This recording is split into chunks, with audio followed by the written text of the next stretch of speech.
Hello बच्चों।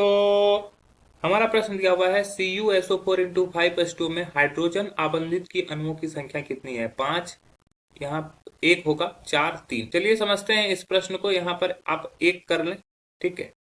अब देखिए इस चीज को समझने की कोशिश करते हैं। पहले हमें मुख्य अवधारणा में समझना होगा कॉपर सल्फेट। मुख्य अवधारणा में हम लोग को क्या होगा? Copper sulphate, hydrated copper sulphate है ये, ठीक है। ये क्या है? Hydrate copper sulphate. इसका रंग कैसा होता है? इसका रंग नीला होता है, ठीक है। ये नीले रंग का होता है।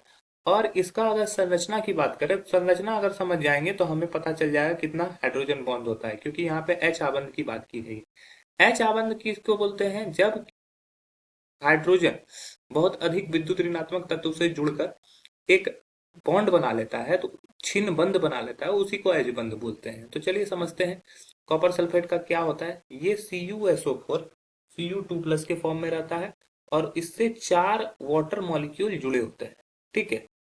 इससे क्या होता है? 4 वाटर मॉलिक्यूल जुड़े होते हैं। 1, 2, यहाँ पर भी OH2 कर देते हैं, ठीक है, क्योंकि ये ऑक्सीजन के साथ ये बॉन्ड रहता है। फिर ये तीसरा और ये चौथा, ये 4 जो बॉन्ड होता है ये समन्वय संख्या के आधार पर होता है। और यहाँ पे जो सल्फेट जुड़ा होता है, ये सल्फेट इस पे जो जुड़ा होता है वो कुछ इस प्रकार से जुड़ा होता है। ये O, ठीक है, O-SO4।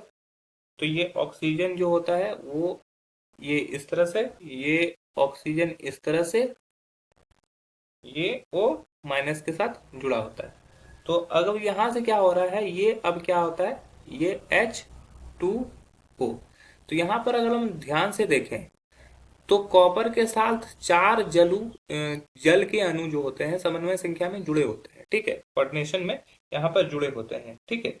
समन्वय मंडल में ये जुड़े होते हैं। जबकि एक जो होता है, एक जल बाहर की तरफ होता है जो कि सल्फेट आयन के साथ H बंध बनाते हैं, ठीक है।